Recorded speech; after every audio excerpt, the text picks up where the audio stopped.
Hello everyone. About 70% of the friends who watch my videos are not subscribed, and I would be very happy if you did. I know many of you use these videos to fall asleep, so before you drift off, I'd love it if you could leave a comment letting me know where you're listening from around the world. Story 1. I had stayed late at the office that night, the quiet hum of computers and the occasional rustle of papers my only company. The building was nearly empty except for a few cleaners working down the hall. I was finishing up a report that had a looming deadline in the morning. My eyes were tired, and my mind was wandering, but I wanted to get it done so I could leave early the next day.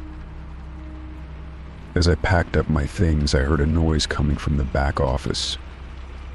It sounded like voices, but very low, almost a whisper. Curiosity pulled me toward the door at the end of the hall where my boss usually worked. The office was dimly lit, but the glow from the computer screen caught my attention immediately. I saw my boss sitting in front of a monitor, eyes glued to the screen. I stepped closer, expecting to see spreadsheets or some kind of work document. Instead, what I saw on the screen stopped me cold.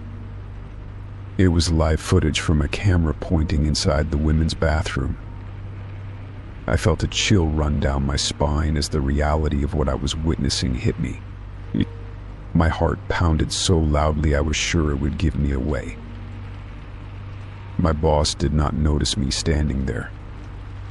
His face was focused, almost cold, as he watched the screen with an intensity that made me sick to my stomach. I blinked and looked again to make sure my eyes were not deceiving me. The camera angle showed a corner of the bathroom with women using the stalls, completely unaware of being watched. I could see their shadows and movements clearly. I swallowed hard, trying to steady my shaking hands.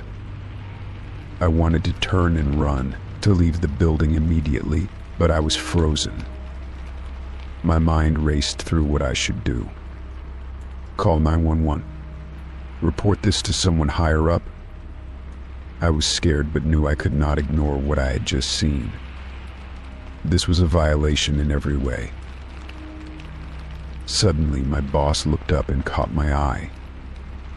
The look on his face was not surprise, but something colder, almost calculating. But he said nothing and motioned with a nod as if daring me to speak. I felt trapped in that tiny office with him and the screen. The silence was unbearable. I forced myself to speak, my voice barely above a whisper. I asked why he had a camera in the bathroom. He shrugged and said it was for security, to catch anyone stealing or vandalizing. But the way he said it made me doubt him. The placement of the camera did not make sense for security. It was hidden, not visible to the public. I stepped back slowly, my mind telling me to get out of there, but my feet felt glued to the floor. I told him that this was wrong and illegal. He smiled thinly and told me not to be naive, that sometimes you had to do things to keep control in the office. I could feel anger rising in my chest, but also a deep fear. What if he was right, and no one would believe me? I left the office without another word and went straight to the restroom to make sure the door was locked behind me. I looked around, imagining those cameras, knowing that others might have no idea they were being watched. My hands trembled as I washed them and looked at my reflection. I had to decide what to do next. I thought about calling the police, but I worried about my job and the fallout. What if I was seen as troublemaker? What if he denied everything? I knew I needed proof beyond what I saw, but I was unsure how to get it. I kept replaying the scene in my head, the cold stare, the screen showing the private moments of people who trusted this workplace. The next morning I came in early and started checking every corner of the office for signs of other cameras. I found tiny lenses hidden in smoke detectors and near the ceiling vents. The feeling of being watched was suffocating. I took photos with my phone, careful not to be seen. I knew I had to gather enough evidence before making any accusations. I reached out quietly to a trusted coworker and told her what I had found. She looked shocked and said she had noticed some odd things but was too afraid to say anything. Together we made a plan to collect more proof without alerting the boss. We even checked the bathroom carefully and found a small hole hidden in the wall near one of the stalls. Our fear grew each day, but so did our determination. We spoke with a lawyer who told us about our rights and how to report this without risking everything. We prepared a report with photos and details, documenting every step we took. The lawyer advised us to go to the police with the evidence as soon as we felt ready. The day we finally went to the police station, I felt a strange mixture of relief and anxiety. We told the officers everything, showed them the photos, and explained the situation. They took our statements seriously and promised to investigate. I was still scared but also hopeful that justice would be served. In the days that followed, the office was tense. My boss was called in for questioning, and rumors spread quickly. Some coworkers were shocked, some denied believing it could be true. I stayed quiet, focusing on my work and waiting to see what would happen. It was hard to face people, knowing they might judge me or think I was lying. After a week, the police informed us that the investigation was moving forward. The cameras were removed, and the company was ordered to cooperate fully. My boss was placed on leave while the case continued. I felt a weight lift from my shoulders, but also knew this was just the beginning. I had done the right thing, even when it was terrifying. Looking back, I realized how important it was to trust my instincts. I had never imagined I would find myself in that situation, but I learned that silence helps the wrong people stay in power. Speaking up was the hardest thing I had ever done, but it saved many others from being violated in that same way. I felt proud of myself, even on the days when doubt tried to creep back in. In time, the office changed. New policies were put in place to protect privacy, and the atmosphere became more respectful. My coworkers thanked me quietly for having the courage to speak out. It was not easy, but standing up made a difference. I finally felt safe again in the place I worked. That experience stayed with me, shaping how I saw trust and respect. I learned to listen carefully to my feelings and to never ignore warning signs. Most of all, I understood the power of action, even when it seems small. Sometimes one voice is enough to change everything. Story 2. The moment I stepped into the Airbnb, I felt a mix of excitement and relief. It was my first trip in a long while, and I needed a break from the usual grind. The house was quaint, just like the pictures online, tucked away on a quiet street. I dropped my bags and took a deep breath, ready to settle in. The air smelled faintly of lavender, which was a comforting touch. On the small table near the door sat a thick guest logbook. It looked like it had been through many hands, the cover worn and the edges frayed. I figured I would skim through it later, see what others had said about their stay. The host had left a note beside it, thanking guests for their respect and care. It seemed normal enough at first glance. That night, after unpacking and organizing, I flipped through the logbook. Most entries were the usual thank yous and pleasant remarks.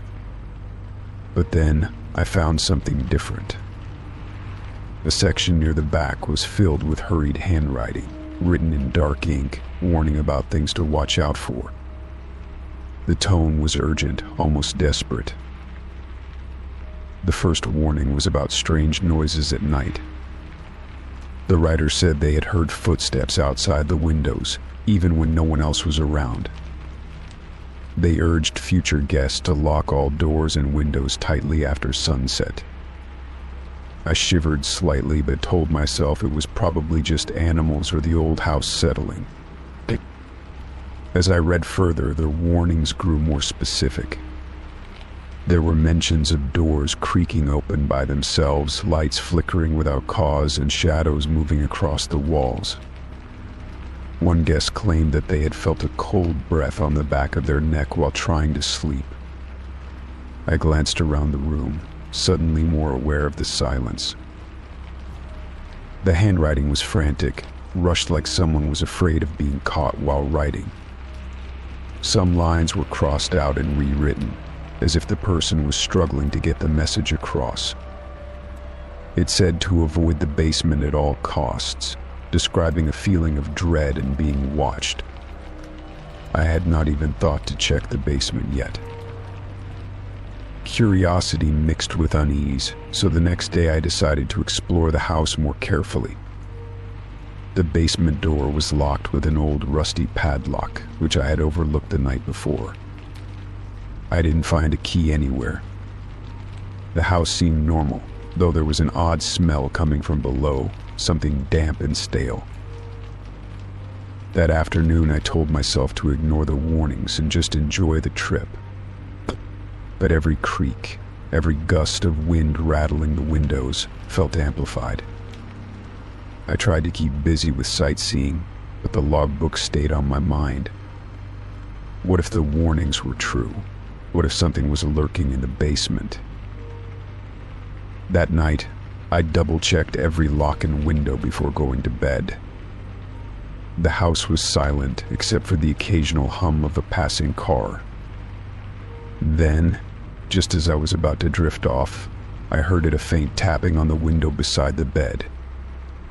My heart leapt into my throat.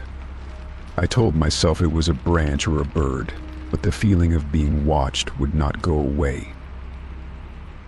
I spent the next morning writing in the logbook, carefully adding my own notes. I mentioned the tapping and how it had unsettled me. I advised anyone reading to keep the windows locked and not to ignore the strange noises. The handwriting came easier this time, steadier. Writing felt like a small way to take control. Later that day, a neighbor stopped by as I was coming back from a walk. We talked briefly and I mentioned the house in the logbook. They gave me a wary look, but said the house had been empty for a long time before the current host took it over. Some locals believed it was haunted, they said, but no one had lived there long enough to stay.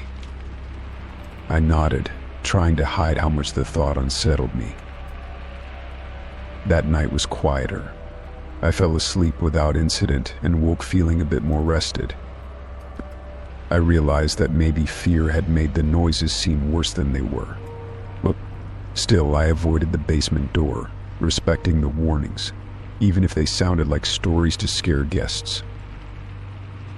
On my last day, I went through the logbook one last time. I found an entry that stood out, a guest who wrote about feeling something cold brush past them while descending the stairs to the basement. They ended with a plea to whoever found the house next to be careful and leave if things got too strange. It was a chilling note, but it felt honest. Packing up to leave, I felt a strange mix of relief and sadness. The house had grown on me despite the warnings, or maybe because of them. It was a reminder that some places hold stories beyond what we see. I left a final note in the logbook thanking previous guests for their honesty and promising to be cautious. As I locked the door behind me, I glanced back one last time.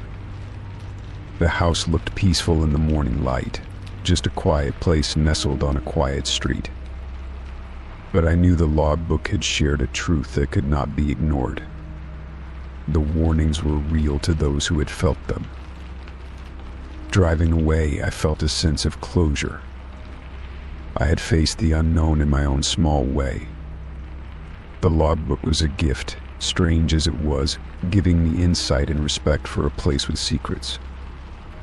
I hoped the next guest would find my note and feel a little braver too. In the end, the experience taught me something important. Not every warning is a threat. Sometimes it is a caution. Sometimes, listening carefully to the stories left behind helps us understand places in the shadows they carry.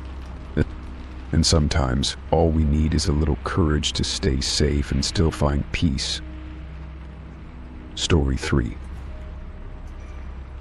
I had been searching for a new job for weeks when I found an intriguing listing online.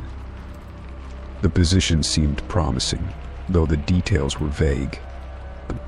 The company name sounded official, and the contact person responded quickly when I sent my resume. After a short phone call, I was invited for an in-person interview the following day. The office was located in a nondescript building downtown, tucked between a coffee shop and a bookstore. When I arrived, the receptionist smiled but seemed distracted as she checked me in.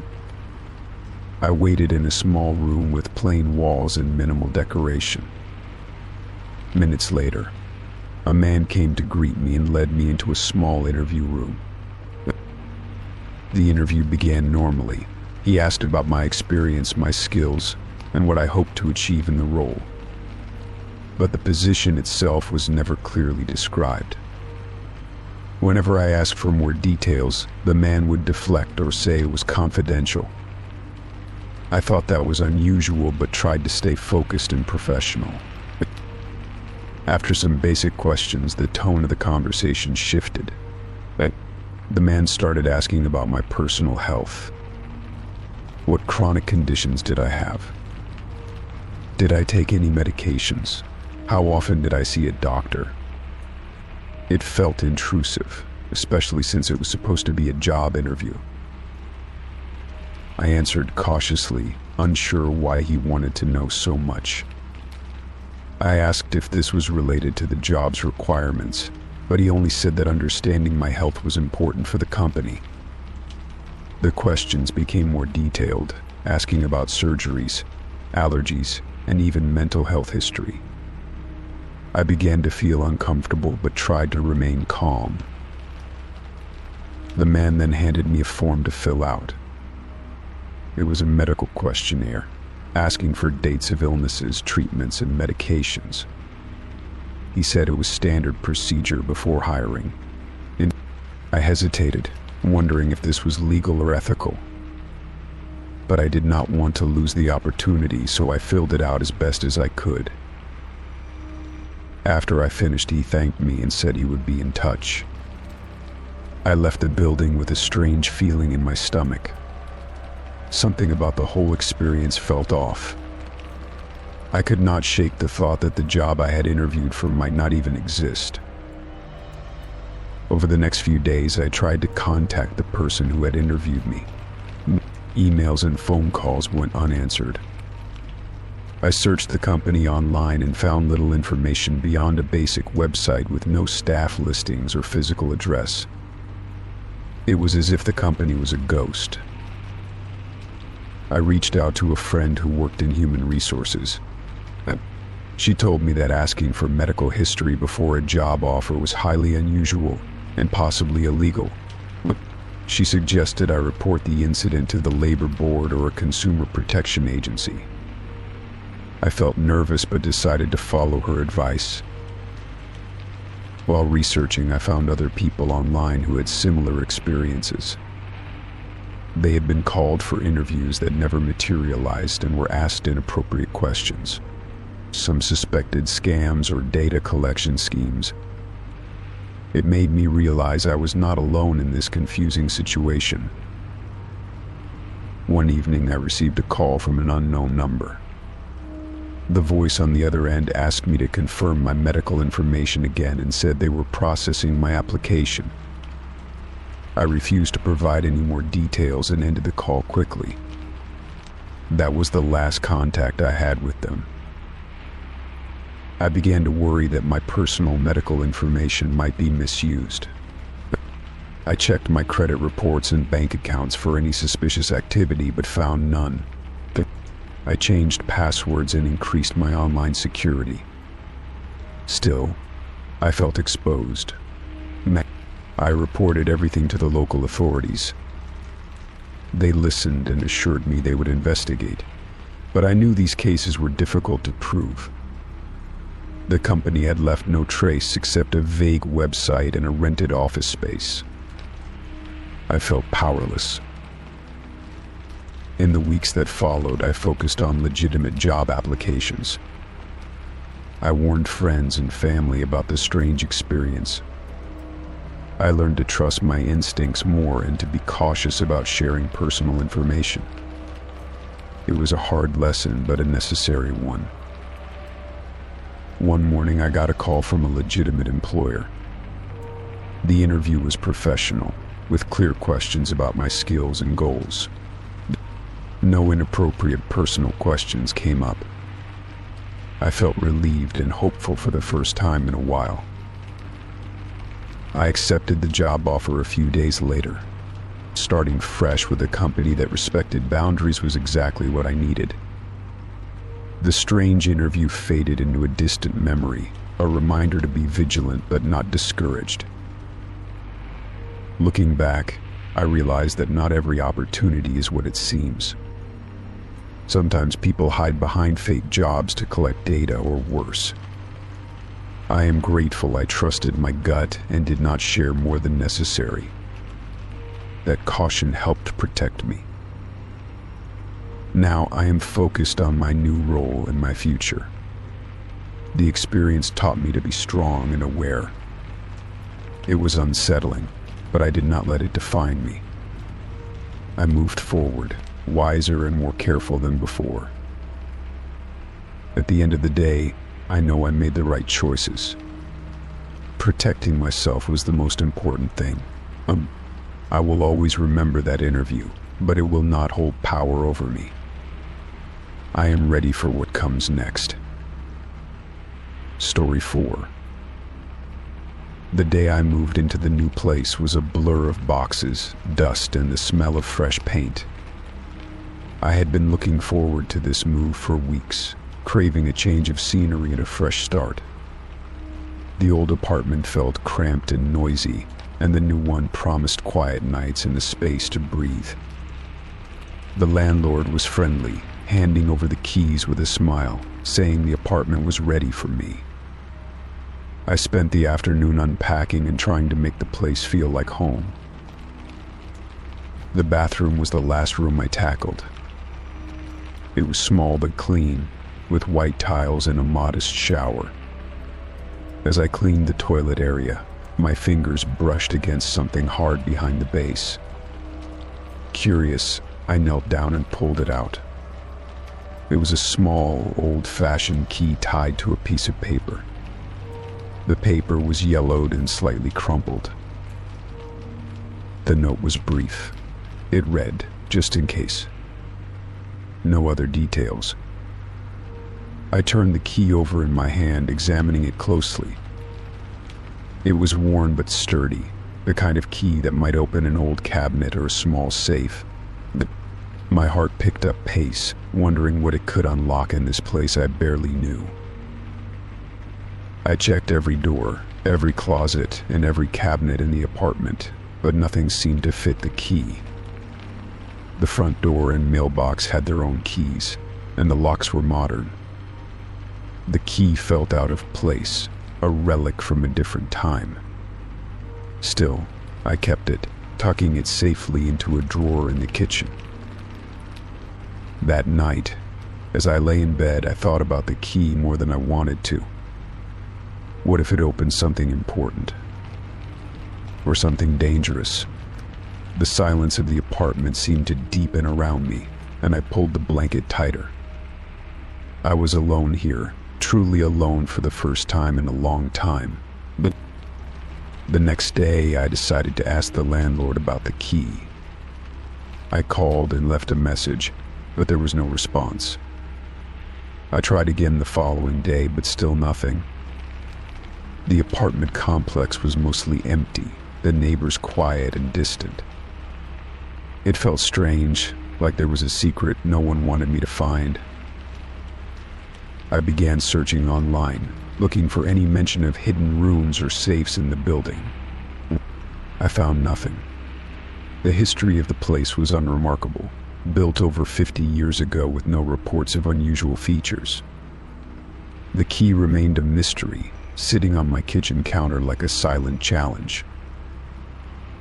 One evening I was cleaning behind the toilet again, just out of habit, when I noticed a faint outline on the wall behind the plumbing. The tiles were slightly different there, older and more worn. My fingers traced the edge, and I felt a small gap between the tiles and the wall. It was subtle, almost invisible. I pressed gently and heard a faint click. A small panel slid open, revealing a tiny compartment. My breath caught. Inside was a small metal box, rusty but intact. The key in my hand fit perfectly into the lock. With trembling fingers, I turned it. The box creaked open, revealing a bundle of old letters tied with a faded ribbon. The paper was fragile, and the ink faded with time. I carefully untied the ribbon and began reading. The letters were addressed to someone who once lived here, filled with stories of love, loss, and secrets. Each letter felt like a window into another life.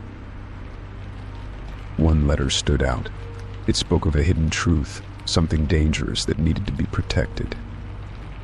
The writer warned to keep the box safe and hidden, trusting only a few. I read the words over and over, feeling the weight of their meaning. It was clear this was more than just old correspondence. I wondered who had left the box there and why it was meant for someone new to find. Was it a warning? A legacy? The letters did not say. But they hinted at something buried beneath the surface, something waiting to be uncovered. I felt a chill run down my spine. Over the next days, I kept the box close, reading the letters slowly and trying to piece together the story. It was like living in a novel, except the characters were real and the stakes high. I could not stop thinking about what had been hidden behind the toilet, in a place no one expected to look. One afternoon, I heard a knock on the door. My heart jumped. I peeked through the peephole but saw no one. The hallway was empty. When I opened the door, there was a small envelope on the step. No return address, just my apartment number. I took it inside carefully. Inside the envelope was a single note. It read, "You found it. Now be careful." The handwriting was neat, but unfamiliar. I folded the note slowly and sat down, unsure what to think. The sense of mystery deepened, but so did the feeling that I was not alone in knowing this secret. Days turned into weeks, and I felt the presence of something watching, waiting. The apartment no longer felt like just a home. It was a place of secrets and shadows. But instead of fear, I felt a strange determination. I was part of the story now. I started looking around the building more, talking to neighbors, trying to uncover any piece of the past that connected to the letters. Most people were reluctant to talk, avoiding eye contact or changing the subject. It was as if the building itself was holding its breath. One evening, I found an old journal in the box tucked beneath the letters. It was leather-bound, worn by years of handling. The pages were filled with names and dates, but also strange symbols and maps of the building. It suggested hidden rooms and passages I never knew existed. I spent the next few days exploring the apartment and the hallways, looking for anything unusual. I found nothing obvious, but the maps pointed to a section of the basement. The next morning, I gathered courage and went down to the basement, flashlight in hand. The basement was cold and smelled like earth and rust. I walked slowly, scanning the walls for any sign of a hidden door. After what felt like hours, I noticed a faint outline in the concrete. It was a door covered by a loose panel. I pushed the panel aside, revealing an old metal door with a rusty lock. My heart pounded. The key from behind the toilet fit perfectly. I unlocked it and pushed the door open with effort. Inside was a small room, empty except for a wooden crate in the center. I opened the crate and found photographs, documents, and more letters. They told a story of someone who had to hide important things from the world, things that could change everything if discovered. I realized I was now the keeper of that secret. As days passed, I understood the importance of what I had found. It was not just about old memories or hidden objects. It was about trust and responsibility. The key had led me here for a reason. I was the one who needed to protect this history. In the end, I decided to stay. This place, with its secrets and shadows, became more than just an apartment. It was a part of me now. The key was no longer just a forgotten piece of metal, but a symbol of the past and the future I was entrusted to guard. I still keep the letters in the box safe, hidden where no one will find them. I do not tell anyone about the secret room or the key behind the toilet. Sometimes when the house is quiet, I think about the person who left the note just in case. I hope they would be proud of how well their secret is kept. Life goes on, but the mystery remains. And I am ready for whatever comes next. Story 5. I thought I was being polite and generous when I gave a rideshare driver 5 stars after a late-night trip home. The driver had been friendly and professional, chatting a little but respecting my silence when I wanted it. I appreciated the service, especially since it was late and I did not want to drive myself. It felt natural to leave a positive review, hoping to support someone who was just doing their job well. At first, nothing unusual happened. I took a few more rides here and there, but none with the same driver. Then, one evening, I noticed a car parked near my apartment. It was a vehicle I recognized from the rideshare app, the same one that had brought me home a few nights ago. I did not think much of it at first. Maybe the driver was just passing through or waiting for a fare. The next day, the car appeared again. This time it was sitting near the entrance to my building, engine off, lights dim. I felt a small chill run through me. Why was this driver near my place? I had never shared my address with anyone except on the rideshare app, and that was only for drop-offs. Over the following days, the car kept showing up, always at odd times, sometimes in the afternoon, sometimes late at night. I started to get uneasy. I tried to tell myself it was coincidence. Maybe the driver had friends nearby or worked shifts that put them around this neighborhood. One afternoon, I saw the driver outside the lobby when I returned from work. He looked up and smiled when he saw me. I nodded quietly and hurried inside, my heart pounding. I did not want to be rude, but I also did not want to engage in conversation. It felt invasive to see someone I barely knew hanging around where I lived. I thought about changing my usual routes or times, but it was difficult to avoid. I needed transportation to work and errands. The driver kept appearing, sometimes sitting in his car near the building, other times walking around the block. I wondered if he knew my schedule or habits. I considered blocking the driver on the rideshare app, but the app did not offer a way to block individual drivers. I looked for support options but found nothing specific for this situation. I began to feel trapped. It was unsettling that someone I barely knew had figured out where I lived and was showing up uninvited. One night, I received a text message from an unknown number. It was a simple greeting, referencing the ride we shared and asking how I was doing. My stomach twisted. I did not reply. I debated whether to report this to the police, but I worried it might escalate things or cause trouble if there was no clear threat. I told a friend what was happening, and they insisted I document everything. I started recording the dates and times when the driver appeared. I took photos of the car parked near my building. I saved the text message. It helped me feel a little more in control. After a week, the visits became more frequent. One evening, I left my apartment and saw the driver sitting in his car right outside the door. His eyes met mine, and he gave a slow nod. I felt frozen, unsure whether to walk away or confront him. I chose to go inside quickly and lock the door behind me. I called the rideshare company to explain the situation. They were sympathetic, but told me their hands were tied since no direct harassment had occurred on the app or during rides. They advised me to contact local authorities if I felt unsafe.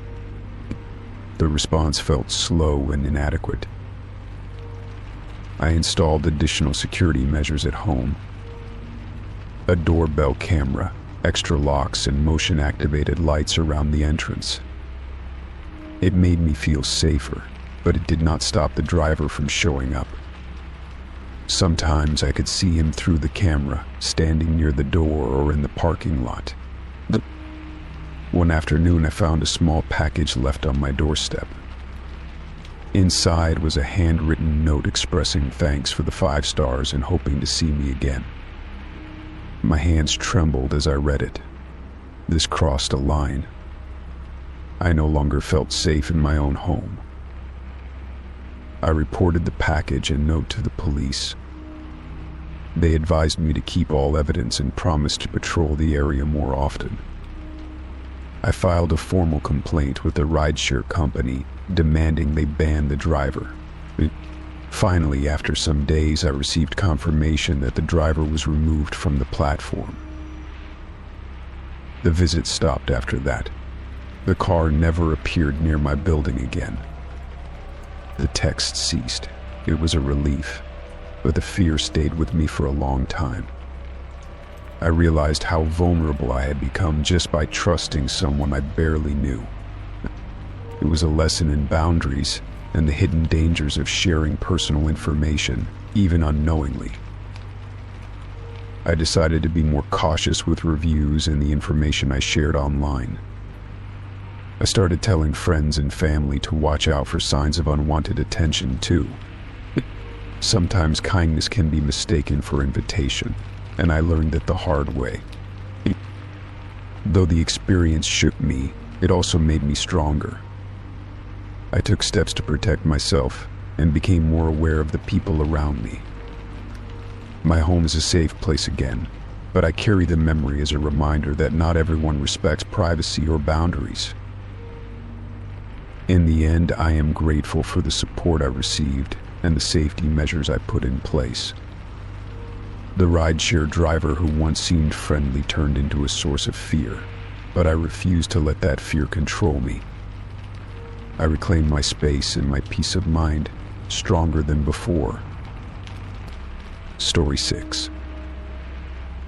I had been hunting for a budget laptop for weeks, browsing through online classifieds and local shops. My main goal was to find something affordable but functional enough for my freelance work. Finally, I stumbled upon a listing that seemed perfect.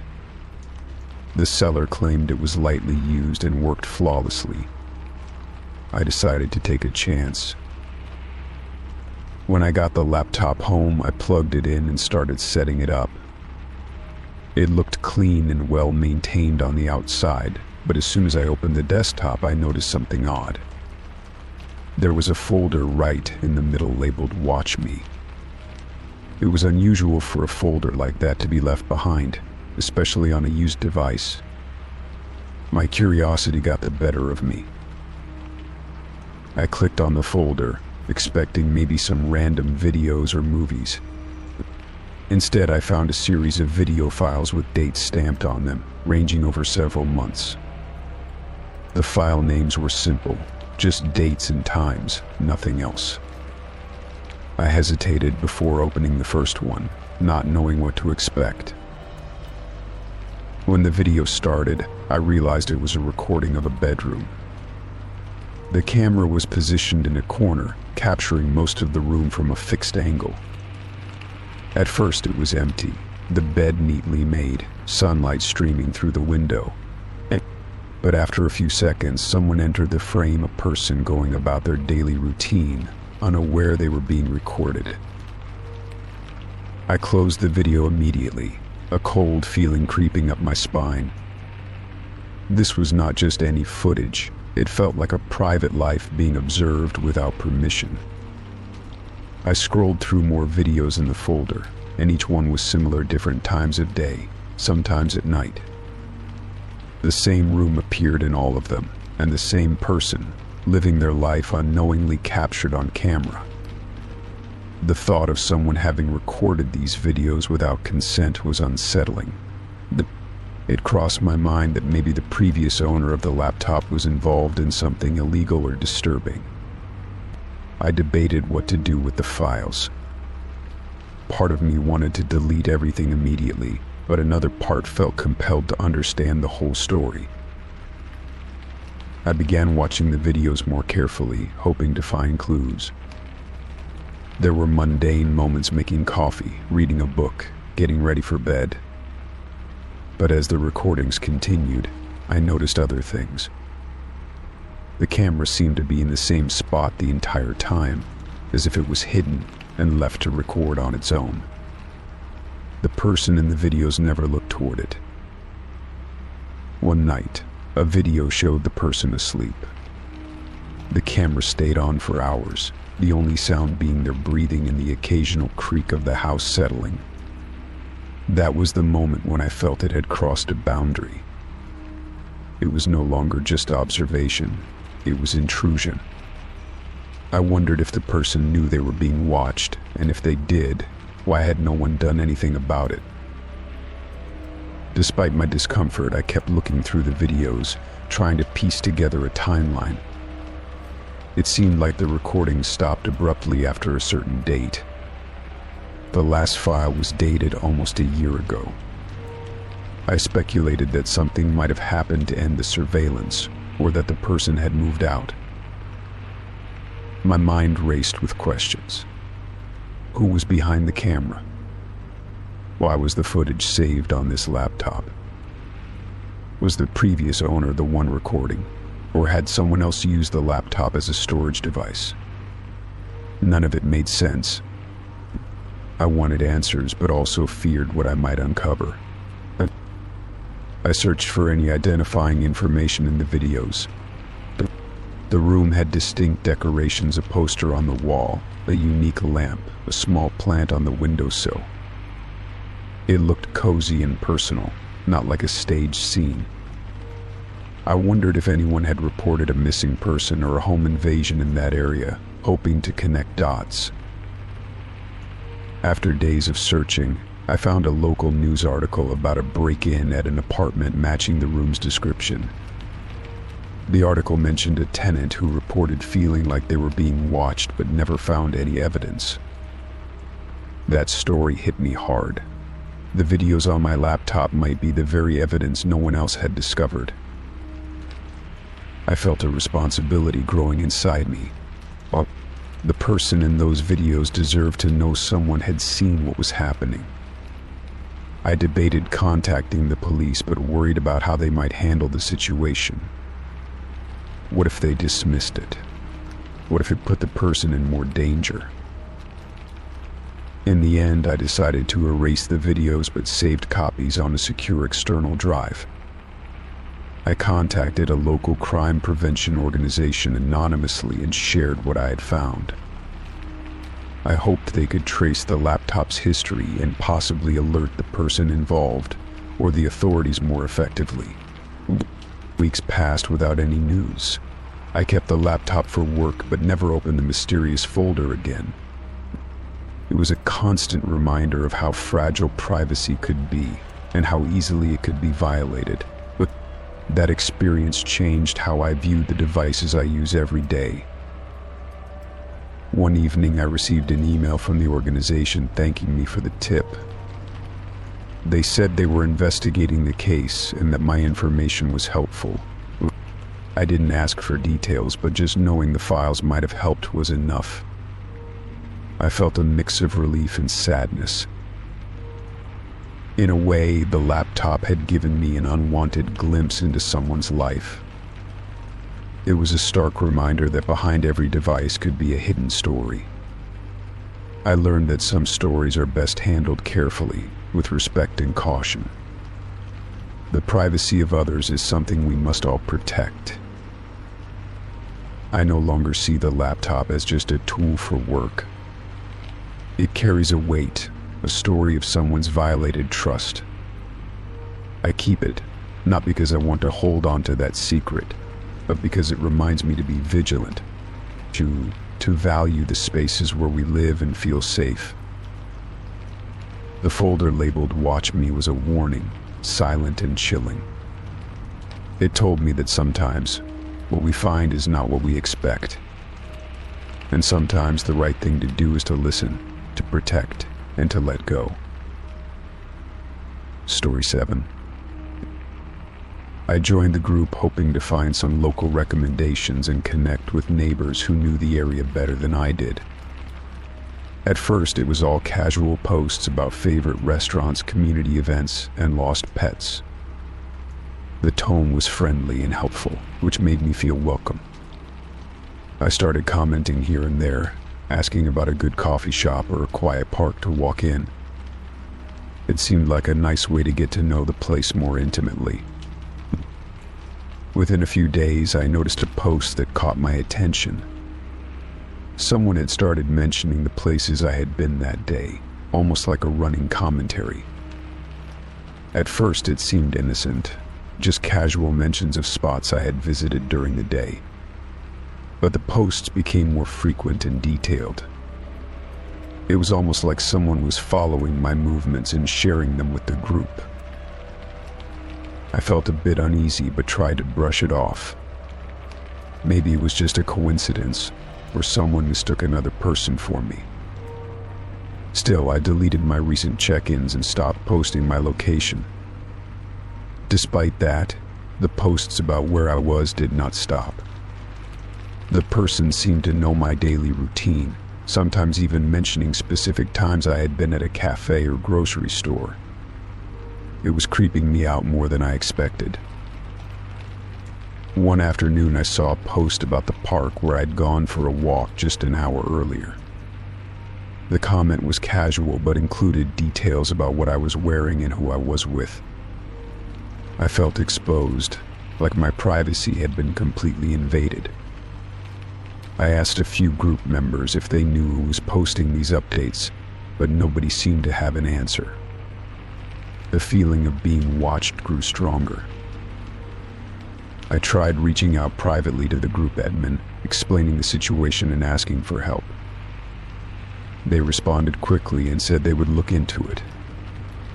Meanwhile, the posts continued, and the tone shifted slightly. It was no longer just stating where I was.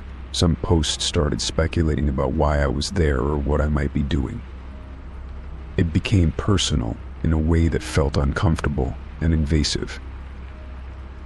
One evening, I made the mistake of responding directly to one of the posts. I asked the person to stop sharing my movements publicly. Almost immediately, the tone of the posts changed. They started to sound sarcastic and mocking. It was the group, which once felt safe and supportive, began to feel hostile. I wondered how many others had experienced something similar but had stayed quiet. I considered leaving the group, but I wanted to see if the admin would take any action. I kept track of the posts and saved screenshots as evidence. Eventually, the admin posted a message reminding members about respecting privacy and warned that sharing personal information without consent was against the group rules. For a few days, the posts stopped, and I started to relax. However, just as I began to feel comfortable again, a new account appeared in the group. This person started commenting cryptic messages and indirect references to my activities. It was subtle but unmistakable. The fear that had settled in earlier crept back with more force. I realized that this was no longer just about curiosity. It had become harassment. I reached out to the platform's support team to report the harassment and provided them with all the evidence I had collected. I also changed my privacy settings on social media and became much more cautious about what I shared online. I limited my location posts to close friends only and stopped engaging in public groups altogether. The experience had taught me to protect my digital footprint more carefully. Slowly, the posts and comments about me diminished. The new account stopped commenting, and the original poster seemed to lose interest. The group went back to its usual chatter about local news and events, but although I still felt a bit wary, I started to participate again, cautiously. I learned to be more selective with my online presence and trusted my instincts when something felt off. In time, I realized that the situation had pushed me to develop a healthier relationship with social media. I became more aware of the importance of privacy and boundaries. The experience made me appreciate the value of real, face-to-face connections over virtual ones. I focused on building friendships offline and exploring the neighborhood in ways that felt safe and fulfilling. Looking back, I understood that not every community online was as safe as it seemed at first glance. But I also recognized that I had the power to control what I shared and whom I allowed into my digital life. The experience left me stronger and more confident in setting boundaries. In the end, I found peace by reclaiming my space both online and in the real world. Story 8. It was a slow Sunday afternoon when I decided to clean under my bed. Dust and forgotten things had piled up over the months. As I reached beneath the frame, my fingers brushed against something crinkly. Pulling it out, I discovered a small stack of receipts, yellowed and slightly torn at the edges. The strange part was that none of the receipts looked familiar. I sat down on the floor and started looking at them one by one. Each receipt was from a place I had never visited, some quite far from where I lived. There was a coffee shop on the edge of a town I had never been to. Another receipt was from a bookstore in a city several hours away. The dates on all the receipts were recent, from just last week. My heart began to race as I tried to remember if I had gone out and forgotten about it. But my memory was clear. I had spent the entire week working from home. No trips, no errands beyond the usual grocery store visits. The locations on the receipts didn't match anywhere I had been. It was as if someone else was living part of my life without me knowing. I examined the receipts closely for any clues. There were strange initials scribbled in pen on one of them. They didn't match mine or anyone I knew. The total amounts were small, nothing that seemed out of place for coffee or books, but still, they made no sense to me. I felt a chill creeping down my spine. I wondered if someone had been sneaking into my home, maybe taking things or leaving these receipts as some kind of message. But I had not noticed any signs of intrusion. The locks were all intact, and nothing in my room seemed disturbed except these papers. The thought of a stranger using my space without me knowing was terrifying. I decided to call a friend and tell them about it. I showed them the receipts and explained how I hadn't been to any of those places. They suggested it might be a mix-up or even a prank. But something about it felt more sinister than a joke. I thanked them and hung up, still unsettled. The next day, I searched my apartment more thoroughly. I looked behind furniture, inside drawers, even under the couch cushions. I wanted to find any other signs of strange activity. While I didn't find anything else, I noticed my phone battery was draining faster than usual. That was unusual because I rarely used it much during the day. I charged my phone overnight and the following morning checked the apps and permissions. There were a few new apps I didn't recognize. I tried deleting them, but some came back after a restart. It felt like my phone was being controlled or monitored by someone else. The receipts now made me feel like I was being watched, tracked, or even followed. That afternoon, I went outside to the nearby park to clear my head. I hoped fresh air would help me think more clearly. As I sat on a bench, I looked at the receipts again.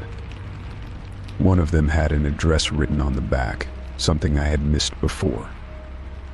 It was an apartment complex not too far from mine. I decided I had to find out if this meant anything. I drove to the address on the receipt and parked across the street. The building looked old and somewhat neglected. I walked slowly around it, watching for any signs of activity. Nothing seemed out of the ordinary until I spotted a man standing near the entrance. He glanced at me and quickly turned away. That made my stomach twist. I was sure now that this was connected to the receipts. Someone was trying to reach me or send me a message. But why? I had no enemies. No reason for anyone to follow me or leave strange clues. The more I thought about it, the more I realized how little I actually knew about my own life in the past few days. Returning home, I locked the door behind me and called the police. I explained the situation and showed them the receipts and the strange apps on my phone. They agreed to send someone to check my apartment and investigate. The officers were kind but cautious. They promised to look into it but warned me not to confront anyone on my own. Over the next few days, nothing happened. The strange apps disappeared from my phone and no new receipts appeared under my bed. I felt relief but also confusion. What had this all meant? Was it a mistake or something more dangerous? I tried to focus on my work and daily life, but the feeling of unease lingered. One evening, as I was going through old photos on my computer, I found something strange. A picture of me sleeping on the couch, taken from across the room. I had no memory of anyone being there. The date stamp matched a night I had been alone. It was the first real proof that someone had been inside my home. I showed the photo to the police, and they promised to increase patrols in the area. I changed all my locks and installed security cameras in every room. For the first time in weeks, I felt like I was taking control again. The fear didn't disappear completely, but it became manageable. Weeks passed, and the strange occurrences stopped. The receipts vanished, the messages on my phone ceased, and my home felt safe again. I realized that even though someone had invaded my privacy, I was stronger than the fear they tried to impose. I had taken back my space. Looking back, I understood that this experience had changed me. It reminded me to be cautious and aware, but also to trust myself. Or to protect my life and my peace, I kept the receipts as a reminder, a symbol of the unknown, but also of my resilience. In the end, I did not find out who had left those receipts or why, but I found my own strength in the mystery. I learned that sometimes the scariest things are the ones we cannot explain. Yet we can face them and move forward. That was the story I chose to remember. Story 9. I was volunteering at a local shelter on a rainy Saturday morning. The shelter was busy, filled with people seeking help and warmth. I was sorting clothes near one of the donation bins when I overheard a conversation nearby. Two men were talking quietly, but their voices carried clearly enough to catch my attention. What they were saying felt off, like a secret that was not meant for me or anyone else to hear. One of them was describing an apartment layout in great detail. They talked about the number of rooms, the color of the walls, and even the way the furniture was arranged. At first, I thought maybe they were discussing a place they used to live or someone they knew. But as I listened more carefully, I realized the description matched my own apartment exactly. The way they described the kitchen, the living room, the tiny balcony, everything fit perfectly. I froze. My hands, which were folding a sweater, trembled slightly. I glanced around to see if anyone else had heard them, but most people were focused on their own tasks or conversations. The rain outside was tapping against the windows, making the shelter feel both cozy and somehow more threatening at the same time. I wanted to move away but felt rooted to the spot, trying to understand why they were talking about my home. The men continued, mentioning details that only someone who had been inside my apartment would know. The exact shade of the couch, the worn-out rug by the door, even the small plant on the windowsill that I had forgotten to water this week. They talked about where the light switches were and how the sound carried from the hallway. I could not believe how much they knew. It was as if they had been watching me or someone I trusted. I wanted to interrupt, to ask them why they were describing my place like this, but I was too scared. I tried to catch their faces without making it obvious, but the shadows and dim light in the shelter hid most details. I noticed one of the men kept glancing nervously toward the entrance, like he was expecting someone or worried about being caught. The other seemed calm, even amused. The difference between them made me even more uneasy. I slipped away slowly, my heart pounding in my chest. I found a quiet corner and pulled out my phone, debating whether to call someone. My mind raced with questions. Who were these men? How did they know so much about my apartment? Were they planning to come there? I tried to think of any recent strangers or unusual encounters, but came up empty. It felt like I was suddenly part of a story I did not want to be in. The rain outside slowed to a drizzle, and the shelter grew quieter. I wanted to tell a shelter worker, but I was afraid they might not believe me, or that it might cause a panic. Instead, I decided to stay for a while longer, hoping to hear more or figure out what was going on. The men were still there, though now they spoke less loudly, and their voices were more guarded. I kept my distance, watching without being noticed. Later, I found the courage to ask one of the volunteers if they knew anything about people coming in to look for others.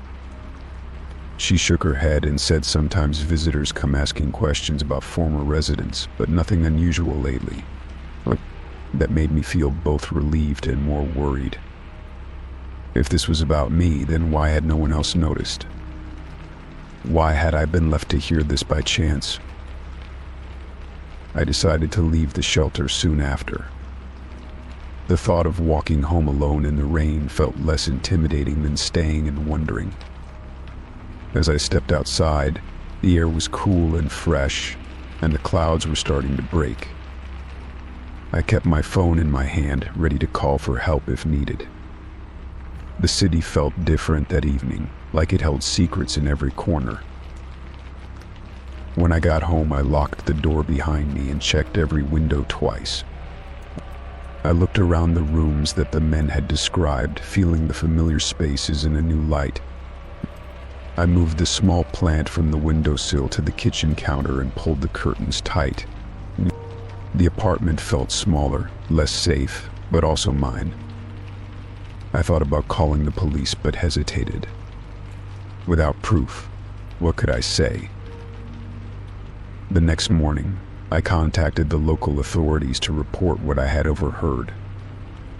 I gave them the details as best as I could, explaining the situation without sounding like I was overreacting. They took the information seriously and said they would send someone to check the area. I was grateful but still unsettled. The feeling of being watched is not easy to shake. In the days that followed, I changed the locks on my doors and installed new blinds. I made sure to keep my phone close and told a few trusted friends about what happened. They listened and offered support, reminding me I was not alone. Slowly, the fear that had gripped me started to loosen. The shelter remained a place I volunteered at, but I kept a watchful eye out. One evening, a neighbor stopped me as I was coming in. She told me she had seen unfamiliar cars parked near the building at odd times. She had also noticed people looking into the windows. Together, we agreed to watch out for each other. Sometimes the smallest gestures of care can make the biggest difference in feeling safe. Months passed without incident. The memory of that day at the shelter remained sharp but no longer paralyzing. I learned to trust my instincts and to speak up when something felt wrong. The men with the detailed knowledge of my apartment had disappeared from my life like shadows at dawn. I never saw them again, and no harm came to me or my home. That experience changed me. It taught me the importance of paying attention, even when it feels uncomfortable. It reminded me that safety is not just about locks and alarms, but about community and courage. Most of all, it showed me that I am stronger than fear. I continue to volunteer at the shelter, but now with a quiet confidence and a clearer sense of awareness. Sometimes the most unsettling moments lead to the strongest decisions. I am careful now, but I am not afraid. I carry the lesson with me every day, knowing that vigilance in action can protect what matters most. The apartment is still my sanctuary, and every corner holds a story, including this one, the day I overheard my own life whispered by strangers. Story 10. It started on an ordinary Saturday morning when I decided to clean the house from top to bottom. The sunlight streamed through the windows, casting patterns on the floor that made everything look calm and inviting. As I moved from room to room, wiping surfaces and dusting shelves, I found myself paying extra attention to the mirrors. Something about them seemed unusual, but I could not quite put my finger on what it was. When I looked closer, I realized that every mirror was not hanging straight. They all tilted slightly, just enough to make their reflections seem a little off. It was subtle, almost unnoticeable, unless you really studied it. I stood in front of one in the hallway and moved side to side, watching the reflection shift unnaturally. It gave me an odd feeling, like the image I saw was not quite mine. Curious and a little uneasy, I decided to take the mirrors down one by one to examine the backs. Most of them were mounted normally, with nails or hooks holding them in place. But when I removed the mirror in the guest room, something caught my eye. There was a small round hole drilled into the wall behind it, about the size of a dime. The hole was perfectly clean, as if it had been made recently and carefully. My heart started to race as I moved closer to inspect the hole. It was positioned just above eye level, hidden perfectly by the mirror. I felt a chill run down my spine, wondering what purpose it could serve. The idea that someone might be watching from the other side of the wall sent my mind racing. I tried to calm myself and think logically about what I should do next. I returned the mirror carefully, but left it a little off-center so I could keep an eye on that spot. I went to the other rooms to check the mirrors and the walls behind them. To my surprise, several mirrors had similar holes behind them, all drilled with the same precision. Each hole was small but suspicious enough to make me believe this was not an accident. I felt a creeping sense of invasion, like my privacy had been broken in a quiet, secret way. The house was old, and I had lived there for a few years, never noticing anything strange before. Now, with the mirrors shifted and these holes, I began to suspect that someone had been here while I was away. I started thinking about recent events and realized that I had felt watched before, but I had brushed it off as paranoia. Now the proof was right there in front of me. I decided to document everything by taking pictures of the holes and marking the rooms where I found them. I wanted to keep track in case I needed to show someone or call for help. The idea of calling the police crossed my mind, but I hesitated.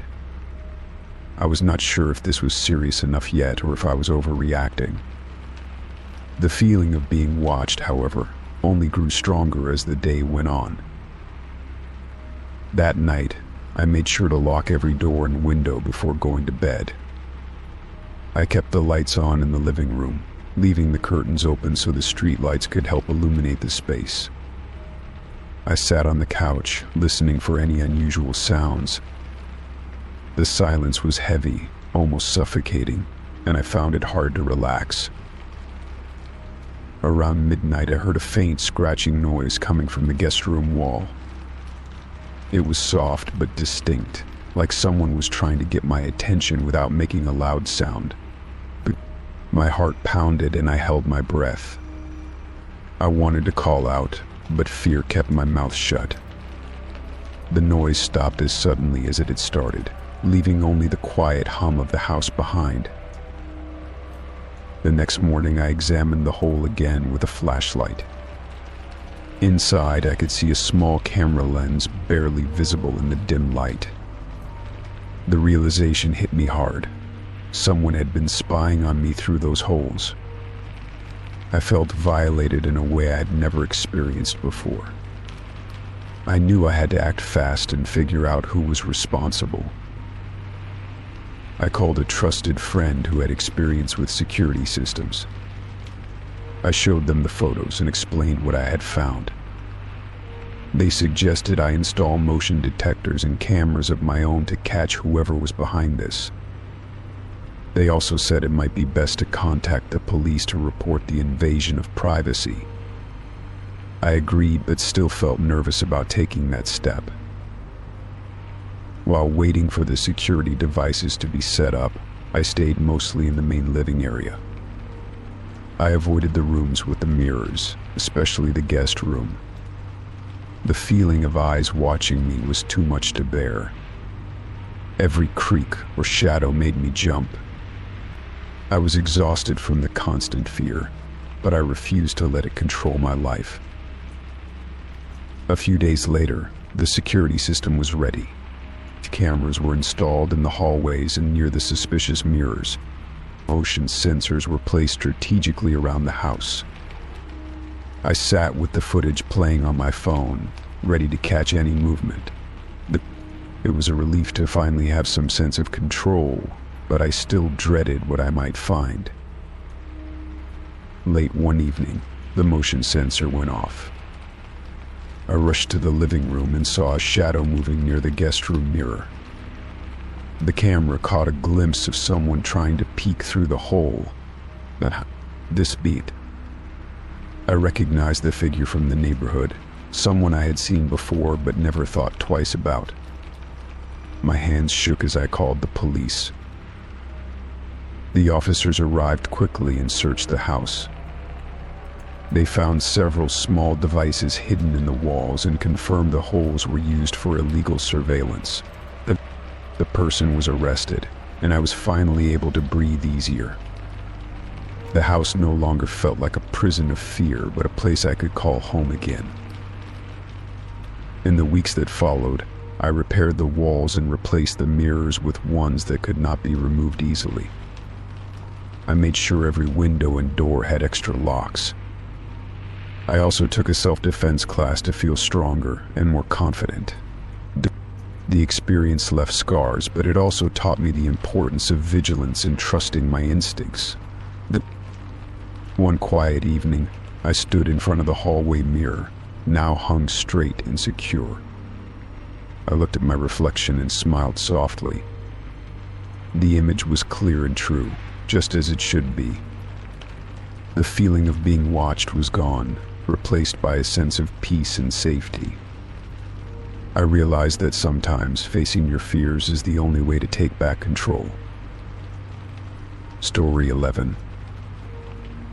The bus was crowded that morning, the usual rush hour chaos filling every seat and standing space. I found a spot by the window and tried to relax as the city passed by in a blur. The steady motion and soft noise made me tired, and before long I drifted off into a light sleep.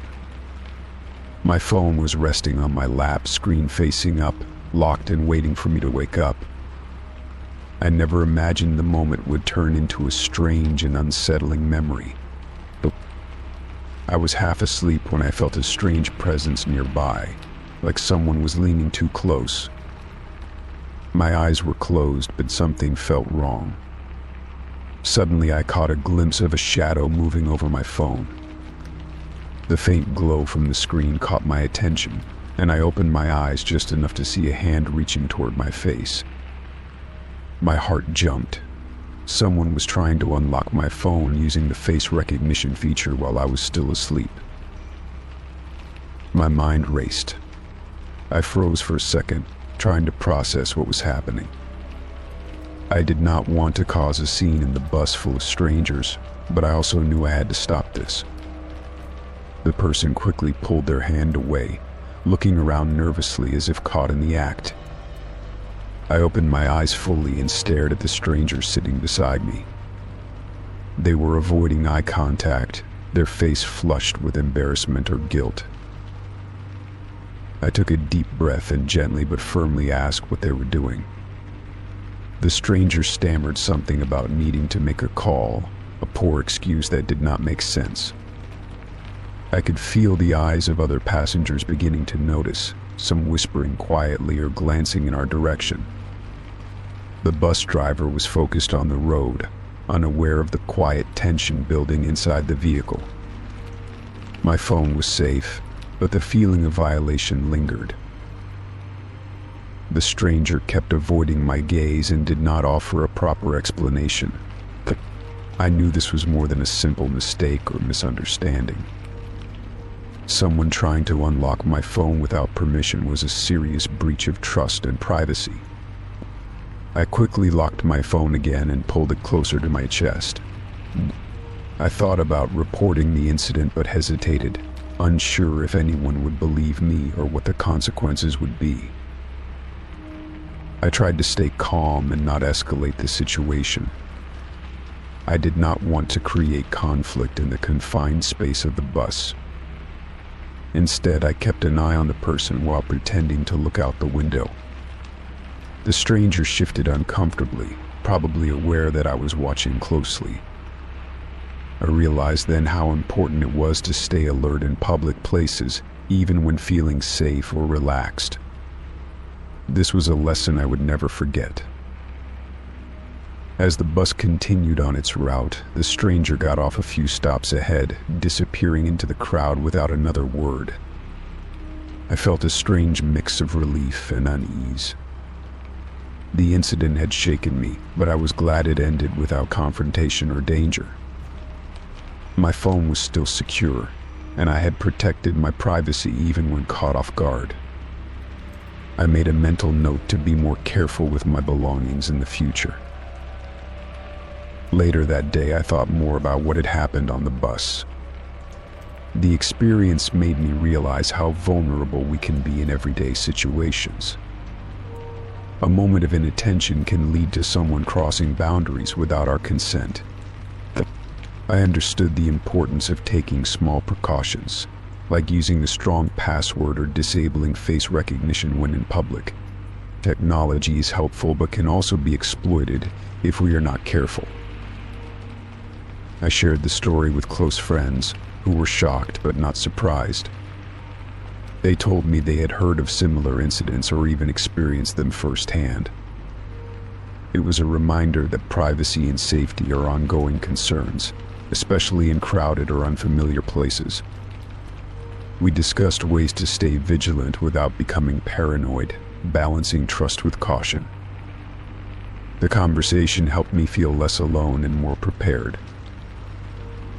From that day on, I made a habit of checking my surroundings whenever I used my phone on public transport. I avoided leaving it unattended or unlocked, even for a moment.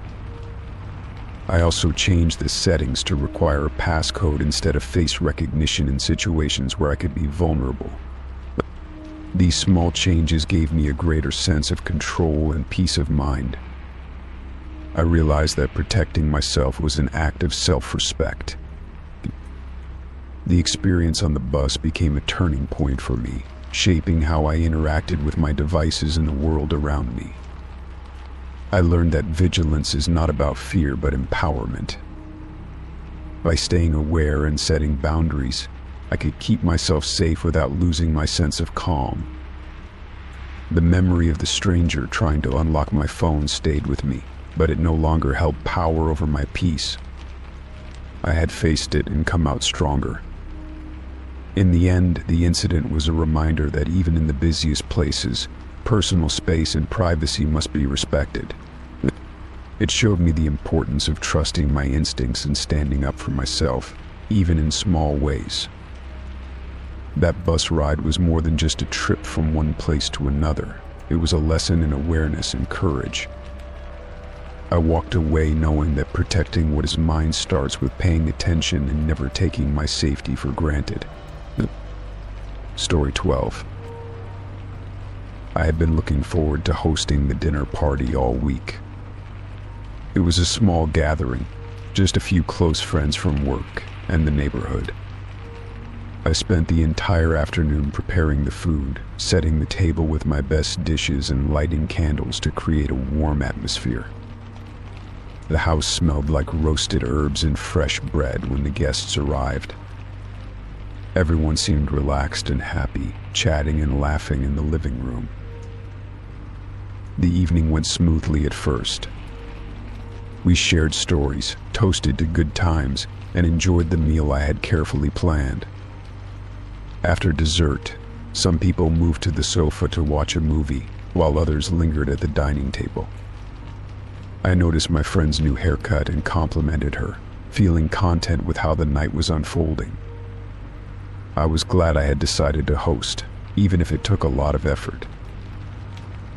At some point, I excused myself to check on something in my bedroom.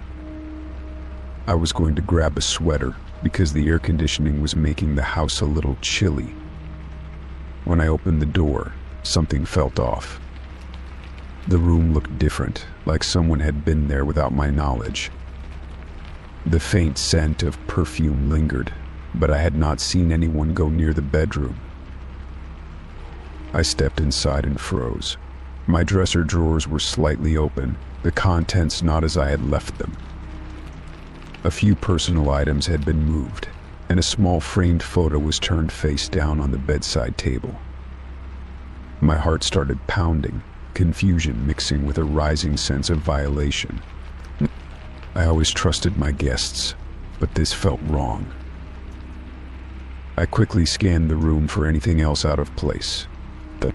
My closet door was ajar, and some clothes were shuffled, as if someone had rifled through them.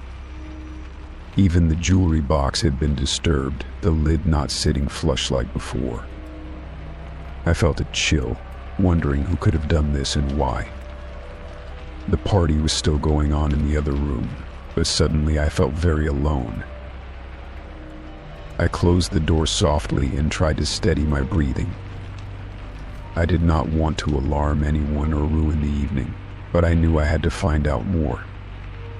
I returned to the living room and acted as if nothing was wrong. The laughter and chatter seemed louder now, almost mocking my unease. I kept an eye on my guests, looking for anything suspicious. No one seemed out of place, but my mind replayed moments from earlier in the night. I remembered when the door to the hallway had been left open briefly, and a couple of people had wandered past. I wondered if one of them had slipped away when no one was watching. The thought made me feel foolish for not being more careful. I decided to finish the party and ask my guests to leave earlier than planned. It was better to end things before my suspicion grew into something worse. I told everyone how much I had enjoyed the evening and thanked them for coming. No one noticed my distracted tone or the way I kept glancing toward the bedroom door. Once the last guest left, I locked all the doors and turned off the lights. I returned to my bedroom to inspect the damage more closely. I carefully went through every drawer and shelf, checking what was missing or disturbed. Thankfully, nothing appeared to be stolen, but the feeling of intrusion stayed with me. I sat on the edge of the bed and tried to make sense of what had happened. Why would someone want to sneak into my bedroom and move my things? Was it a prank or something more sinister? I felt exposed in my own home, like the safe space I had created had been invaded. It was hard to shake the unease that settled deep inside me. In the days that followed, I found myself locking the bedroom door whenever guests came over. I also changed the locks on the front and back doors, just to be safe. I installed a small security camera in the hallway, hoping to catch any future intruders. The experience had taught me to protect my space more carefully. I also reached out to one of the guests quietly to see if they had noticed anything strange during the party. They said they had not, but promised to keep an eye out in the future. I realized that sometimes people do things without thinking about how it affects others. It was a painful lesson in trust and boundaries. Despite everything, I did not want to live in fear. I reminded myself that the party had been mostly joyful, and that one bad moment would not define my home. I started hosting again, slowly and cautiously, keeping my bedroom off limits. The people who truly mattered understood, and that was enough. Looking back, I realized the incident made me stronger. It showed me that I could stand up for myself and take control when things felt wrong. I was more careful but still open to connection and friendship. My home was my sanctuary, and I would protect it with clear boundaries. In the end, the strange night became a story I told cautiously, not to scare but to remind myself of my own resilience. I learned to trust my instincts and to be mindful of who I let close. The dinner parties continued, but with new rules and a firmer sense of safety. Life went on, and I felt ready for whatever came next. Story 13. I had been excited about the remote job interview for days. The position seemed perfect, matching my skills and interests exactly. I prepared carefully, reviewing my resume and practicing answers to common questions. On the morning of the interview, I made sure my workspace was clean and quiet, ready to impress. The video call started on time. The interviewer greeted me warmly and began with casual questions to break the ice. We talked about my background and my work experience. I felt comfortable and confident as the conversation flowed naturally. Suddenly, the interviewer asked, "How is your dog doing?" I blinked, surprised. I do not have a dog. I paused, unsure how to respond. Was this a trick question or some sort of mistake? I decided to answer honestly. I said I do not have a dog, but I love animals. The interviewer smiled and said, "Oh, I must have confused you with someone else." It was a little awkward, but I thought no harm done. We moved on to other questions. As the interview continued, I noticed the interviewer asking more personal questions that seemed unrelated to the job. How do you spend your weekends? Do you live alone or with family? Have you traveled recently? I answered politely but wondered why these questions were necessary. When I mentioned a recent trip to a national park, the interviewer said they loved hiking with their dog there. I nodded and smiled, though I was still puzzled by the earlier question. The conversation felt friendly but a bit strange now. Near the end of the interview, the interviewer asked if I had any pets at all. I said no, but I enjoyed spending time with friends who had cats and dogs. They said that was nice and hoped I would find time to adopt a pet someday. I smiled politely and thanked them for the thought. After the interview, I reflected on the experience. The unexpected question about a dog stuck with me. It seemed like the interviewer might have mixed me up with someone else or had a personal connection they were trying to make. Either way, it made me feel slightly uncomfortable. The next day, I sent a thank you email, expressing my appreciation for the opportunity and my interest in the position. I kept the tone professional and positive, avoiding mention of the odd question. I wanted to leave a good impression despite the awkward moment. A few days later, I received an email saying they were still reviewing candidates and would get back to me soon. I waited anxiously, hoping my honest answers would not work against me. I reminded myself that sometimes interviews are unpredictable. While waiting, I told a close friend about the interview and the strange dog question. They laughed and said maybe the interviewer was just trying to be friendly in a clumsy way. We joked about how pets often come up in conversations, even when they do not belong to us. Eventually, the company invited me for a second interview with a different person. This time, the questions were focused entirely on my skills and experience. The atmosphere was professional and straightforward. I felt relieved and more comfortable. The second interview went well. I answered every question clearly and confidently. The interviewer seemed impressed with my knowledge and enthusiasm.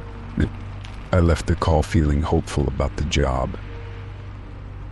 A week later, I received a job offer. They said they appreciated my honesty and the way I handled the previous interview. I accepted happily, grateful for the chance to work with a company that valued me for who I am. Starting the new job, I thought about the strange dog question again. It reminded me that interviews are as much about personalities as qualifications. Sometimes people ask odd questions to connect or to see how you react. It is important to stay true to yourself and respond calmly. Now I am settled into the role and enjoying the work. The interview experience is just a small, funny story I share occasionally. It taught me that not every question needs a perfect answer, just an honest one. Being genuine matters most. I am glad I stayed positive and did not let the confusion unsettle me. The job is a great fit, and I am excited for the future. That strange question about the dog became a lesson in patience and grace under pressure. I am stronger because of it. Looking back, I realized the importance of flexibility in interviews, especially remote ones. Sometimes technology or miscommunication causes odd moments. I learned to embrace the unexpected and keep moving forward. At the end of the day, the dog question was just a small blip in my journey. It did not define me or my chances. I focused on what I could control, my attitude and my preparation. That mindset helped me succeed. I am thankful for the experience, even the awkward parts. It reminded me to be myself and to handle surprises with kindness. I look forward to many more interviews and opportunities, ready for whatever comes next. Story 14. I had just finished doing the laundry, a routine task I never really minded. The hum of the washing machine was familiar and oddly comforting. Folding clothes was usually a quick job, but this time I took my time to make sure everything was neat and tidy. The pile of freshly laundered clothes was soft and warm in my hands. As I placed each item carefully into the basket, I felt a quiet sense of accomplishment. When I went to put the basket away, something caught my eye at the bottom. A small folded piece of paper peeked out from under a shirt. I pulled it out slowly, curious about what it might say. The handwriting was neat and unfamiliar. The note read, "You folded better than last time." I stared at the words, surprised and unsure what to think. There was no signature, no clue about who had left it. The handwriting was careful, almost thoughtful. My mind raced through the possibilities of who might have noticed my laundry habits. It felt strange to get praise for such a simple thing, yet the message made me smile. For some reason, it brightened the dull core. I went over the day in my mind, trying to remember if anyone had been around when I was folding clothes. The apartment was mostly quiet. I lived alone, and my closest friends lived too far away to have come by unnoticed. The note was a mystery. It made me feel seen in a small but meaningful way. The next few days, I found myself looking at the laundry basket more carefully. Each time I folded clothes, I tried to do it better than before, thinking about the note. It was strange how a simple comment could motivate me. Laundry became less of a task and more of a small challenge. I imagined an invisible audience watching and appreciating my efforts. One evening, after folding a fresh load of clothes, I checked the basket again. This time there was no note. I felt a little disappointed. The mystery had added a spark to my routine, and without the note, the silence returned. Still, I kept folding carefully, holding on to the memory of the words. Days passed, and then, out of nowhere, another note appeared. This one was different, but written in the same handwriting. It said, "Still improving, keep it up." My heart warmed again. The notes felt like a quiet encouragement, a secret kindness. I wondered if whoever was leaving them understood how much they meant. I started leaving little notes of my own around the apartment, small reminders or thoughts to myself to keep things positive. Folding laundry became part of a conversation, even if it was one-sided. The apartment, usually a place of solitude, began to feel less empty. The notes were like tiny threads connecting me to someone else. I became more aware of the small details in my home. The way sunlight hit the clothes drying on the rack, the scent of detergent lingering in the air. Each note was a marker of time passing, a sign that I was noticed, even in quiet moments. I looked forward to finding the notes as much as I enjoyed folding clothes. One afternoon, I found a different kind of note tucked inside the basket. This time, it was longer. It said, "Your care shows in everything you do. Thank you for making this place feel like home." The words surprised me.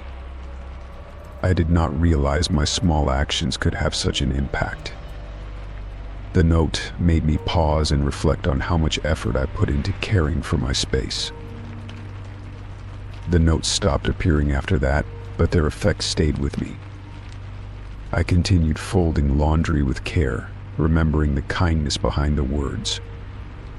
The apartment no longer felt like just a place to live, but a place where small gestures mattered. I felt less alone, as if someone was quietly rooting for me. Sometimes, when I folded the clothes late at night, I imagined the person who left the notes. A friend, a neighbor, or even a stranger with a gentle heart. Whoever it was, they had seen me and chosen to offer kindness without expecting anything in return. That thought made me want to do the same for others. I started leaving little notes around the building, small messages of encouragement for whoever might find them. It was my way of passing on the quiet kindness I had received. The act of folding clothes became a part of a bigger story about connection and care. I found joy in the small things more than ever before. Months later, I was folding laundry when I heard a knock on the door. Opening it, I found a neighbor standing there, holding a small stack of notes. They smiled and said, "I thought you might like these back." It turned out they were the ones who had left the notes all along. We laughed over the mystery finally solved. We spent a few minutes talking about how little things can make a big difference. The neighbors said they had noticed my quiet efforts and wanted to encourage me in their own way. I thanked them sincerely, feeling grateful for the unexpected connection. The notes had brought us together without words. Now, every time I fold laundry, I think about that kindness and the power of noticing others. The simple task is no longer routine, but a reminder that small gestures can brighten days. The apartment feels warmer, filled with silent conversations and shared understanding. And I know I am not truly alone. The mystery of the note taught me to appreciate the unnoticed moments, or to find joy in care and effort, no matter how small. It showed me the value of kindness, both given and received. And in that quiet space, folding clothes feels like a celebration of connection and hope.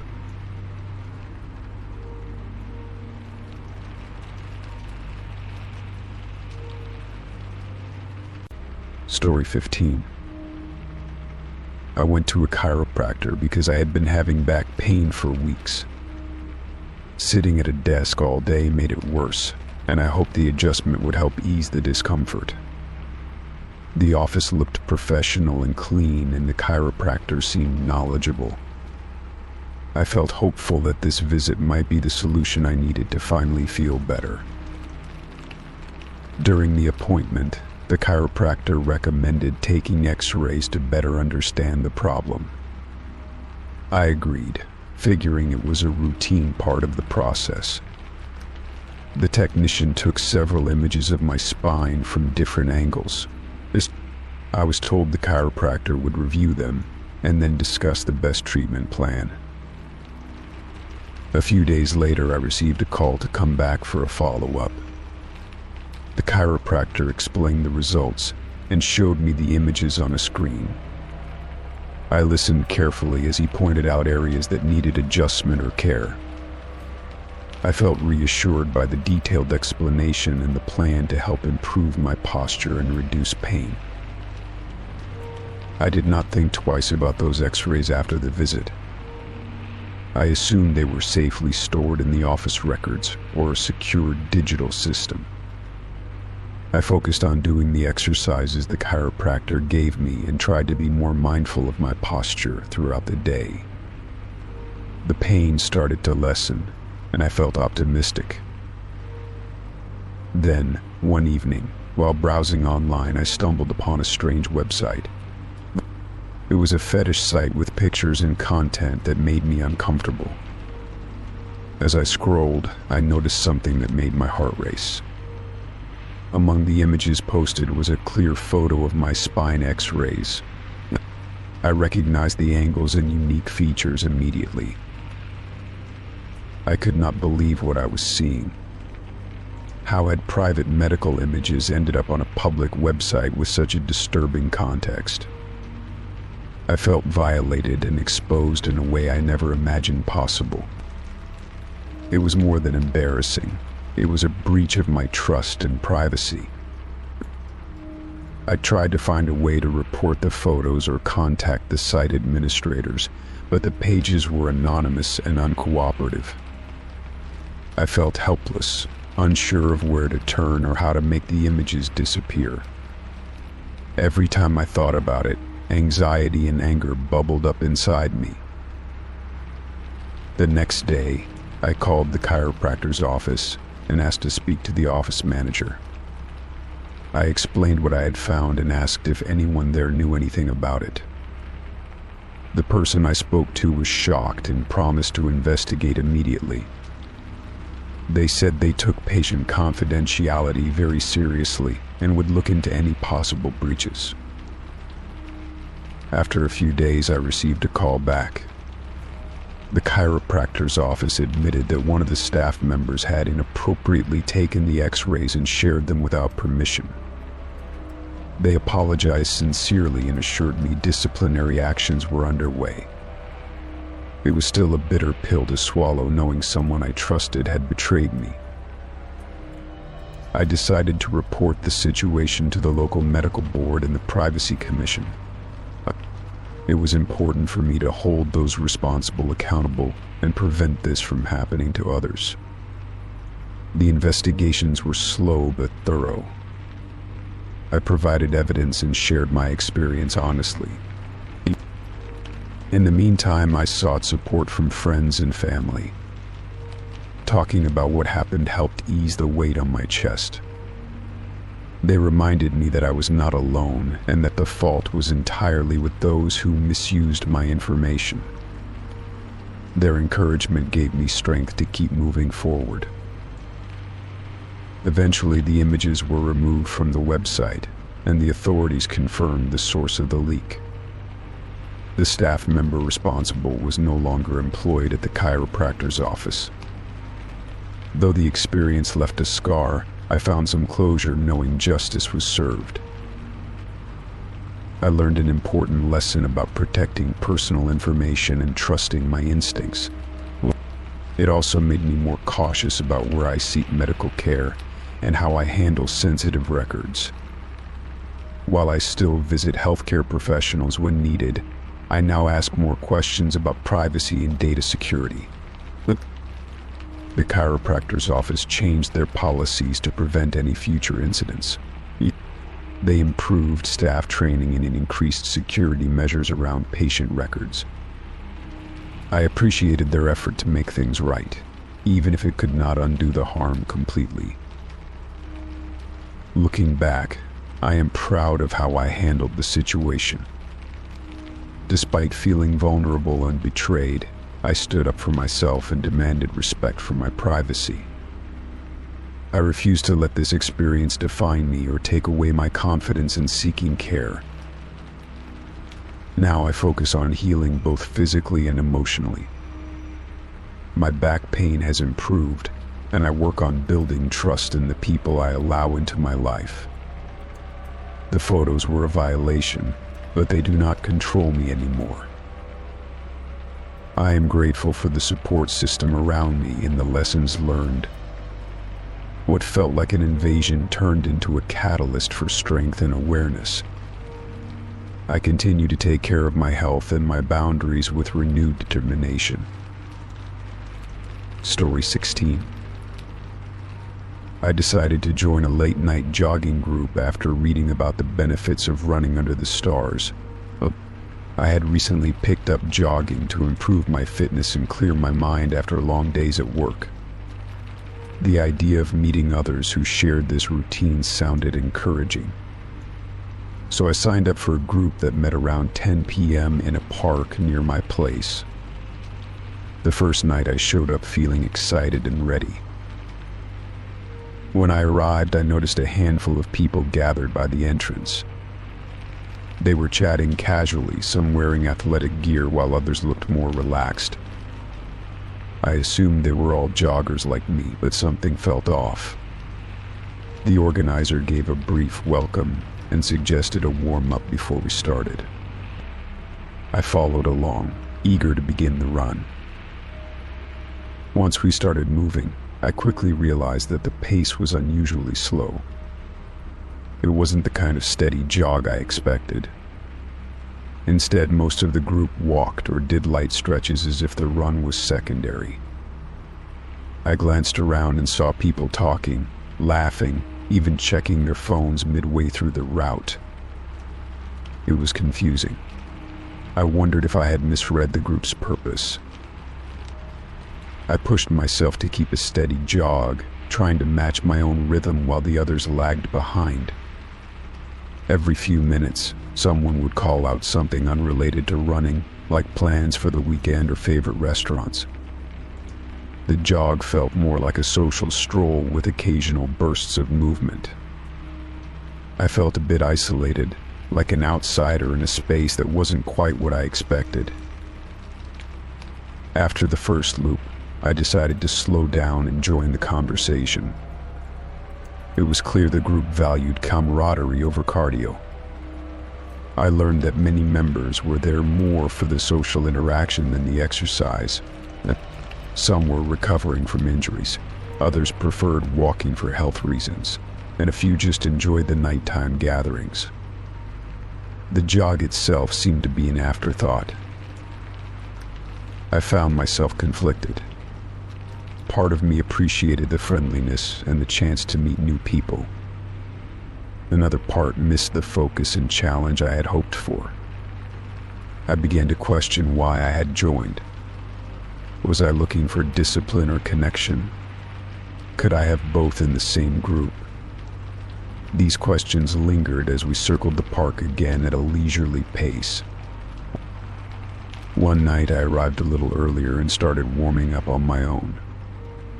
I planned to do some laps at my own speed while still participating in the group's meeting afterward. As I jogged, I noticed the others arriving and gathering but not joining me. They stayed by the benches, chatting and stretching slowly. I realized I had become the only person actually running during those meetups. This realization was strange but also oddly freeing. I didn't have to hold back or adjust my pace. I could run as I wanted, using the group space as a kind of safe zone.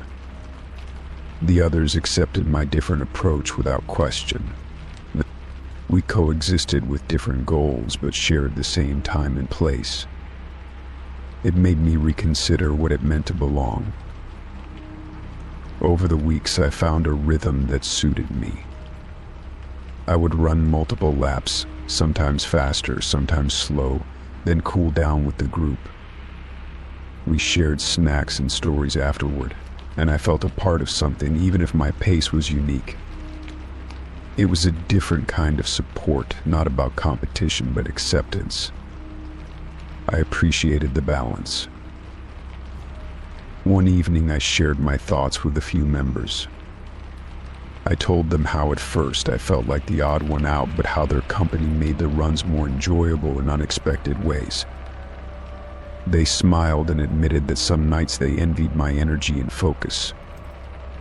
We laughed about how the group had become a blend of joggers, walkers, and night owls. The honesty deepened our connection. I realized that the value of the group was not in the speed or distance, but in the consistency and companionship. We were all seeking something under the moonlight, whether it was fitness, friendship, or peace. The late night runs became a ritual that marked a pause from busy days and worries. That space felt sacred in its own imperfect way. Eventually, I started inviting others who liked to run at a faster pace to join me before the group met. We formed a small subgroup that ran harder and longer, then reunited with the main group for warmth and laughter. This arrangement gave me the best of both worlds. I could challenge myself and still enjoy the friendly atmosphere. Looking back, joining that late-night jogging group was more than a fitness choice. It became a lesson in acceptance and flexibility. I learned that sometimes being the only one who fits a mold is not a weakness but an opportunity to create something new. I found community in unexpected ways. Now when I lace up my shoes at night, I smile knowing I have a place to run freely and a place to connect softly. The group is not what I imagined at first, but it is exactly what I needed. And in that I found my pace. Story 17. I pulled into the roadside motel just as the sun was dipping below the horizon. The air was thick with the smell of gasoline and pine, mixed with the faint scent of old paint and mildew that always seemed to linger around places like this. I had been on the road for hours and needed a place to rest before continuing in the next day. The neon sign flickered unevenly, casting a dim glow over the cracked parking lot. I stepped inside, hoping for a quick check-in in a quiet room. The clerk behind the counter looked up as I approached and smiled in a way that felt familiar but vague. Without missing a beat, he greeted me by a name I had not used in years, a name I had long left behind in a different chapter of my life. I blinked, unsure if I had heard correctly. I corrected him gently, giving my current name instead, but he just chuckled and said, "You always liked that name better." It was strange to hear it spoken so casually from a stranger. I handed over my identification, and the clerk typed something into the register, still calling me by the old name. There was a softness in his voice when he said it, as if it carried some memory or story that I was supposed to recognize. I asked if we had met before, but he just smiled and said, "Maybe in another life." The room key slid across the counter, and I took it, feeling a chill despite the warmth of the evening. Walking down the narrow hallway to my room, the name echoed in my mind. I tried to push it away, telling myself it was just a coincidence or some kind of mistake. But every time the clerk spoke, the name came back, wrapping itself around me like a ghost. It was the name I had used in a different city, a different time, when life felt both more reckless and more hopeful. I had not thought about it in years, but now it was impossible to forget. The room was small and smelled faintly of cigarettes and something floral. I closed the door behind me and sat on the edge of the bed, trying to calm the growing unease. Why would the clerk know that name?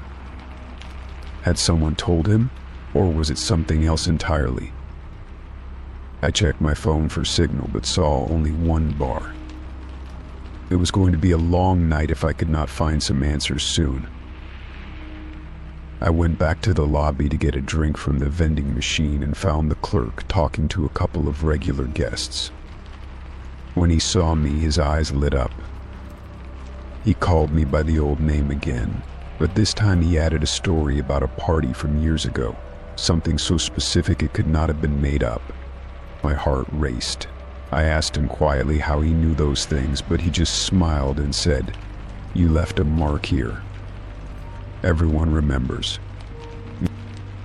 I spent the next few hours pacing the room, trying to piece together how my past had caught up with me in this forgotten motel.